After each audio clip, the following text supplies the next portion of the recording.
An atomic habit is a regular practice or routine that is not only small and easy to do but is also the source of incredible power, a component of the system of compound growth. Bad habits repeat themselves again and again not because you don't want to change, but because you have the wrong system for change. Changes that seem small and unimportant at first will compound into remarkable results if you're willing to stick with them for years. Habits are the compound interest of self-improvement. If you want better results, then forget about setting goals. Focus on your system instead. The most effective way to change your habits is to focus not on what you want to achieve, but on who you wish to become.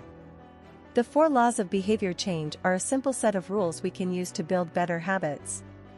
They are: 1. Make it obvious, 2. Make it attractive, 3. Make it easy, and 4. Make it satisfying. Environment is the invisible hand that shapes human behavior. Hello friends, welcome to another video. This is my book summary of Atomic Habits by James Clear. This video will be divided into 20 chapters, so the video may be long, but in my opinion, after watching the video till the end, you will know many important things in life. Let's start the video. Chapter 1: The Surprising Power of Tiny Habits. Success is the product of daily habits, not once-in-a-lifetime transformations. You should be far more concerned with your current trajectory than with your current results. Your outcomes are a lagging measure of your habits. Your net worth is a lagging measure of your financial habits. Your weight is a lagging measure of your eating habits. Your knowledge is a lagging measure of your learning habits. Your clutter is a lagging measure of your cleaning habits. You get what you repeat. Time magnifies the margin between success and failure. It will multiply whatever you feed it. Good habits make time your ally. Bad habits make time your enemy. Goals are about the results you want to achieve. Systems are about the processes that lead to those results. If you want to predict where you'll end up in life, all you have to do is follow the curve of tiny gains or tiny losses, and see how your daily choices will compound 10 or 20 years down the line. Breakthrough moments are often the result of many previous actions, which build up the potential required to unleash a major change. If you find yourself struggling to build a good habit or break a bad one, it is not because you have lost your ability to improve. It is often because you have not yet crossed what James calls the plateau of latent potential. When you finally break through the plateau of latent potential, people will call it an overnight success. The purpose of setting goals is to win the game. The purpose of building systems is to continue playing the game. True long-term thinking is goal-less thinking. It's not about any single accomplishment. It is about the cycle of endless refinement and continuous improvement. Ultimately, it is your commitment to the process that will determine your progress. Habits are the compound interest of self-improvement. Getting 1% better every day counts for a lot in the long run. Habits are a double-edged sword. They can work for you or against you, which is why understanding the details is essential.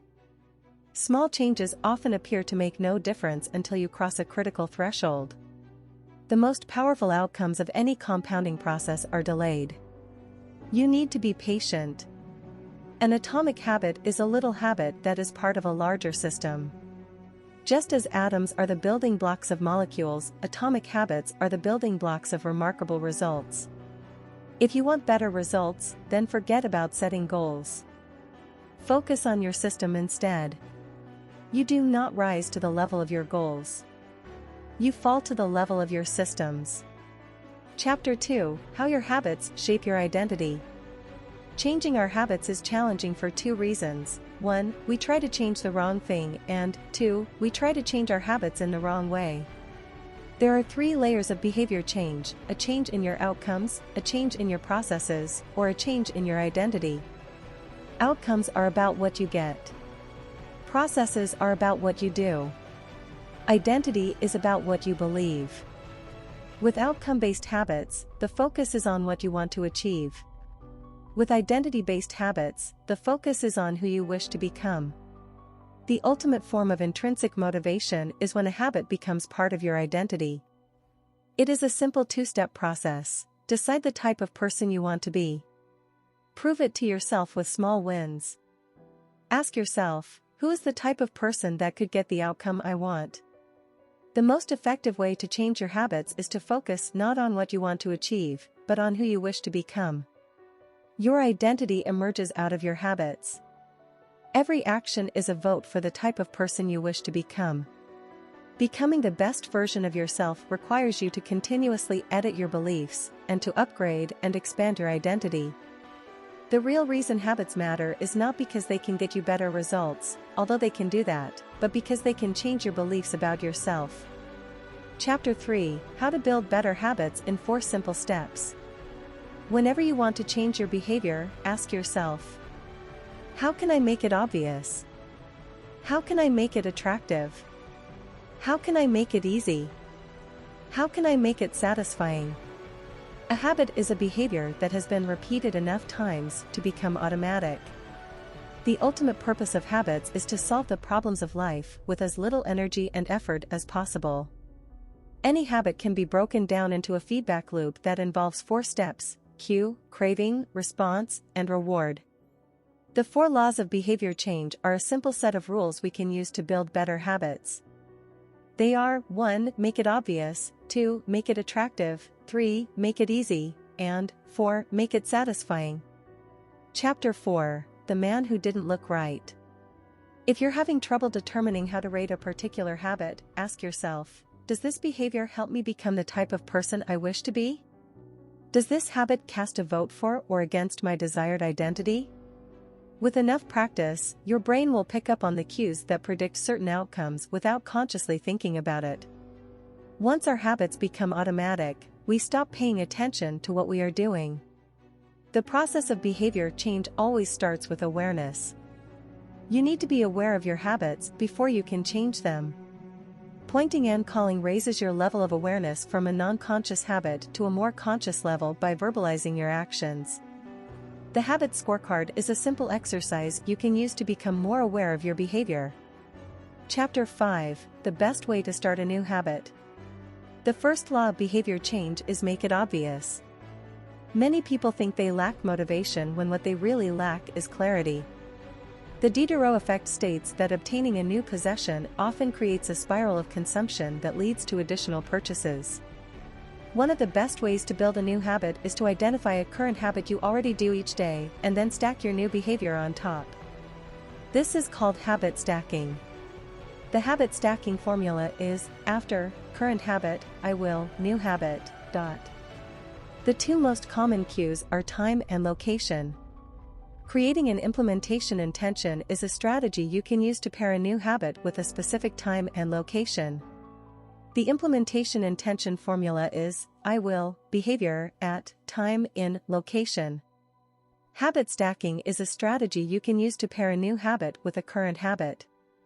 The habit stacking formula is: after current habit, I will new habit. Chapter 6: Motivation is overrated. Environment often matters more. Environment is the invisible hand that shapes human behavior. Small changes in context can lead to large changes in behavior over time. Every habit is initiated by a cue. We are more likely to notice cues that stand out. Make the cues of good habits obvious in your environment. Gradually, your habits become associated not with a single trigger but with the entire context surrounding the behavior. The context becomes the cue. It is easier to build new habits in a new environment because you are not fighting against old cues. Chapter 7: The Secret to Self-Control. The inversion of the first law of behavior change is make it invisible. Once a habit is formed, it is unlikely to be forgotten. People with high self-control tend to spend less time in tempting situations. It's easier to avoid temptation than resist it. One of the most practical ways to eliminate a bad habit is to reduce exposure to the cue that causes it. Self-control is a short-term strategy, not a long-term one. Chapter 8: How to Make a Habit Irresistible. The second law of behavior change is make it attractive. The more attractive an opportunity is, the more likely it is to become habit-forming. Habits are a dopamine-driven feedback loop. When dopamine rises, so does our motivation to act. It is the anticipation of a reward, not the fulfillment of it, that gets us to take action. The greater the anticipation, the greater the dopamine spike. Temptation bundling is one way to make your habits more attractive. The strategy is to pair an action you want to do with an action you need to do. Chapter 9: The Role of Family and Friends in Shaping Your Habits. The culture we live in determines which behaviors are attractive to us. We tend to adopt habits that are praised and approved of by our culture because we have a strong desire to fit in and belong to the tribe. We tend to imitate the habits of three social groups: the close, family and friends; the many, the tribe; and the powerful, those with status and prestige. One of the most effective things you can do to build better habits is to join a culture where, 1. Your desired behavior is the normal behavior, and 2. You already have something in common with the group. The normal behavior of the tribe often overpowers the desired behavior of the individual. Most days, we'd rather be wrong with the crowd than be right by ourselves. If a behavior can get us approval, respect, and praise, we find it attractive. Chapter 10: How to Find and Fix the Cause of Your Bad Habits. The inversion of the second law of behavior change is make it unattractive. Every behavior has a surface-level craving and a deeper underlying motive. Your habits are modern-day solutions to ancient desires. The cause of your habits is actually the prediction that precedes them. The prediction leads to a feeling. Highlight the benefits of avoiding a bad habit to make it seem unattractive. Habits are attractive when we associate them with positive feelings and unattractive when we associate them with negative feelings. Create a motivation ritual by doing something you enjoy immediately before a difficult habit. Chapter 11: Walk slowly, but never backward. The third law of behavior change is make it easy. The most effective form of learning is practice, not planning. Focus on taking action, not being in motion. Habit formation is the process by which a behavior becomes progressively more automatic through repetition. The amount of time you have been performing a habit is not as important as the number of times you have performed it. Chapter 12: The Law of Least Effort. Human behavior follows the law of least effort. We will naturally gravitate toward the option that requires the least amount of work. Create an environment where doing the right thing is as easy as possible. Reduce the friction associated with good behaviors. When friction is low, habits are easy. Increase the friction associated with bad behaviors. When friction is high, habits are difficult. Prime your environment to make future actions easier. Chapter 13: How to Stop Procrastinating by Using the 2-Minute Rule. Every day, there are a handful of moments that deliver an outsized impact. James refers to these little choices as decisive moments. Decisive moments set the options available to your future self. A habit must be established before it can be improved. Habits can be completed in a few seconds, but continue to impact your behavior for minutes or hours afterward. Many habits occur at decisive moments, choices that are like a fork in the road, and either send you in the direction of a productive day or an unproductive one. The 2-minute rule states, when you start a new habit, it should take less than 2 minutes to do. The more you ritualize the beginning of a process, the more likely it becomes that you can slip into the state of deep focus that is required to do great things. Standardize before you optimize. You can't improve a habit that doesn't exist. Chapter 14: How to Make Good Habits. Inevitable and bad habits impossible. The inversion of the third law of behavior change is make it difficult. A commitment device is a choice you make in the present that locks in better behavior in the future. The ultimate way to lock in future behavior is to automate your habits. One-time choices, like buying a better mattress or enrolling in an automatic savings plan, are single actions that automate your future habits and deliver increasing returns over time. Using technology to automate your habits is the most reliable and effective way to guarantee the right behavior. Chapter 15: The Cardinal Rule of Behavior Change. The fourth law of behavior change is make it satisfying. We are more likely to repeat a behavior when the experience is satisfying. The human brain evolved to prioritize immediate rewards over delayed rewards. The cardinal rule of behavior change: what is immediately rewarded is repeated. What is immediately punished is avoided. To get a habit to stick, you need to feel immediately successful, even if it's in a small way. The first three laws of behavior change: make it obvious, make it attractive, and make it easy, increase the odds that a behavior will be performed this time. The fourth law of behavior change: make it satisfying, increases the odds that a behavior will be repeated next time. Chapter 16: How to Stick with Good Habits Every Day. Named after the economist Charles Goodhart, Goodhart's law states, when a measure becomes a target, it ceases to be a good measure. One of the most satisfying feelings is the feeling of making progress. A habit tracker is a simple way to measure whether you did a habit, like marking an X on a calendar.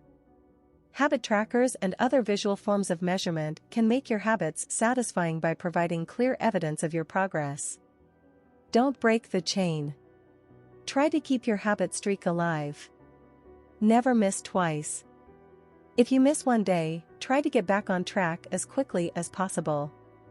Just because you can measure something doesn't mean it's the most important thing. Chapter 17: How an Accountability Partner Changes Everything. The inversion of the fourth law of behavior change is make it unsatisfying. We are less likely to repeat a bad habit if it is painful or unsatisfying. An accountability partner can create an immediate cost to inaction. We care deeply about what others think of us, and we do not want others to have a lesser opinion of us. A habit contract can be used to add a social cost to any behavior. It makes the costs of violating your promises public and painful. Knowing that someone else is watching you can be a powerful motivator. Chapter 18: The Truth About Talent, When Genes Matter and When They Don't. The secret to maximizing your odds of success is to choose the right field of competition. Pick the right habit and progress is easy. Pick the wrong habit and life is a struggle. Genes cannot be easily changed, which means they provide a powerful advantage in favorable circumstances and a serious disadvantage in unfavorable circumstances. Habits are easier when they align with your natural abilities. Choose the habits that best suit you. Play a game that favors your strengths. If you can't find a game that favors you, create one. Genes do not eliminate the need for hard work. They clarify it. They tell us what to work hard on. Chapter 19: The Goldilocks Rule, How to Stay Motivated in Life and Work. The Goldilocks Rule states that humans experience peak motivation when working on tasks that are right on the edge of their current abilities. The greatest threat to success is not failure, but boredom. As habits become routine, they become less interesting and less satisfying. We get bored. Anyone can work hard when they feel motivated. It's the ability to keep going when work isn't exciting that makes the difference. Professionals stick to the schedule, amateurs let life get in the way. Chapter 20: The Downside of Creating Good Habits. The upside of habits is that we can do things without thinking. The downside is that we stop paying attention to little errors. Habits plus deliberate practice equals mastery. Reflection and review is a process that allows you to remain conscious of your performance over time. The tighter we cling to an identity, the harder it becomes to grow beyond it. Thanks a lot for watching or listening to the video. There are very few people in this world who watch videos to gain knowledge. Don't forget to send your well-wishers if you feel the video is useful in your life.